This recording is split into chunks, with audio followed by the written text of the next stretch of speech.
રાજકોટમાં અત્યારે ચીચિયારીઓ સંભળાઈ રહી છે, કરુણ દ્રશ્યો સામે આવી રહ્યા છે। માતા પિતા કલ્પાંત કરી રહ્યા છે, રુદન કરી રહ્યા છે પરિવારજનો કે તેમણે પોતાના પરિવારજનોને ગુમાવ્યા છે। સતત કરુણ દ્રશ્યો સામે આવી રહ્યા છે। રાજકોટથી સંવાદદાતા ગૌરવ આપણી સાથે લાઈવ જોડાઈ ગયા છે। ગૌરવ, જે રીતે આ કરુણાંતિકા સર્જાઈ છે, 24 લોકોના મોતની પુષ્ટિ થઈ ગઈ છે। અત્યારે એ પણ સમાચાર સામે આવ્યા છે કે 2 લોકોની ધરપકડ પણ કરી લેવામાં આવી છે, જેમાં એક છે સંચાલક યુવરાજસિંહ સોલંકી। શું અપડેટ્સ?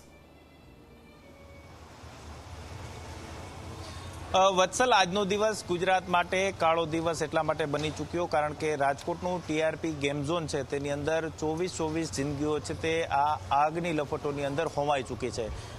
અત્યારે જે રીતના સરકારે આદેશ આપ્યા અને એસઆઈટીની રચના કરવામાં આવી ત્યાર પછી પોલીસ તંત્ર છે તે સતત હરકતની અંદર આવ્યું છે। જે ગેમ ઝોન છે કે ત્યાં અત્યારે કાટમાળ હટાવવાની કામગીરી તો ચાલી રહી છે, સાથે સાથે પોલીસ કમિશનર ખુદ રાજુ ભાર્ગવ છે તે આ સ્થળે અત્યારે ઉપસ્થિત છે તે જોવા મળી રહ્યા છે। યુવરાજસિંહ સોલંકી, પ્રકાશ જૈન અને રાહુલ રાઠોડ નામના આ 3 વ્યક્તિઓ પાર્ટનરશિપની અંદર આ ગેમ ઝોન છે તે ચલાવતા હતા। તેમાંથી મેનેજર નીતિન જૈન અને માલિક યુવરાજસિંહ સોલંકી છે કે તેમની પોલીસ દ્વારા અટકાયત છે તે કરવામાં આવી છે।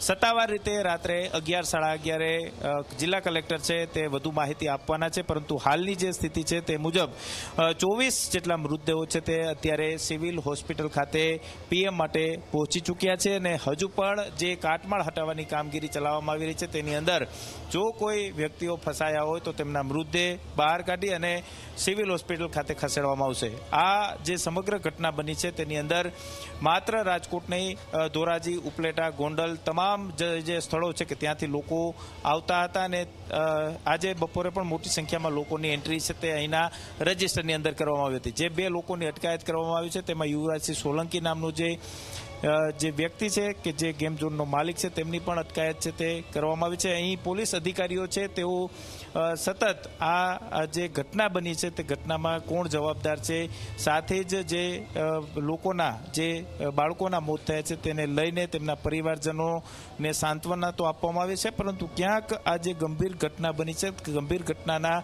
મૂળ સુધી પહોંચવાનો પ્રયાસ છે તે પોલીસ તંત્ર દ્વારા કરવામાં આવી રહ્યો છે। એસઆઈટીની જે રચના કરવામાં આવી છે તે તમામ જે મુદ્દાઓ છે તે મુદ્દાઓને પણ ખાસ ધ્યાનમાં લેવામાં આવી રહ્યા છે। અહીં ડીસીપી, સીપી સહિતના જે લોકો અત્યારે ઉપસ્થિત છે, મારી સાથે પોલીસ કમિશનર સાહેબ છે તેમની સાથે વાત કરીશું। સર, जो घटना घटी है, एसआईटी की रचना सरकार की ओर से की गई है, कितने लोगों की अटकायत से? अभी अटकायत नहीं हुई है, पूछपरछ के लिए लोगों को बैठाया हुआ है। अभी प्रोसेस पूरा होगा उसके बाद अटकायत होती है। सर, जिस तरह ये दुखद घटना है, किस तरह तपास पुलिस की ओर से चालू है? અત્યારે अभी जो काम हो रहा है वो अभी रेस्क्यू का, आइडेंटिफिकेशन का, इनका काम हो रहा है और साथ में दूसरी टीमें भी काम कर रही हैं जो सारा पुरावा इकट्ठा कर रही हैं और उसके ऊपर से फिर आगे क्या कार्रवाई होगी वो भी बैठ के डिसाइड करेंगे। एफआईआर दर्ज की जाएगी? बिल्कुल की जाएगी। રાજકોટ પોલીસ કમિશનર રાજુ ભાર્ગવ હતા કે તેમણે સ્પષ્ટ કહ્યું છે કે જે લોકોની અત્યારે અટકાયત કરવામાં આવી છે તેમની પૂછપરછ કરવામાં આવી રહી છે, સાથે જ એસઆઈટીની જે ટીમ છે તેમના દ્વારા મૂળ સુધી પહોંચવાના પ્રયાસ અને પુરાવા એકત્ર કરવાની પ્રક્રિયા છે તે તેમના દ્વારા હાથ ધરવામાં આવી છે। એટલે કે ક્યાંક પોલીસ તંત્ર છે કે તેઓ સતત ખડે પગે તો જોવા મળી રહ્યું છે, પરંતુ ક્યાંક જે ગંભીર બેદરકારી કોના તરફથી દાખવવામાં આવી છે તે દિશામાં પણ પોલીસ દ્વારા તપાસ શરૂ કરવામાં આવી છે। જી બિલકુલ ગૌરવ, માહિતી સાથે જોડાવા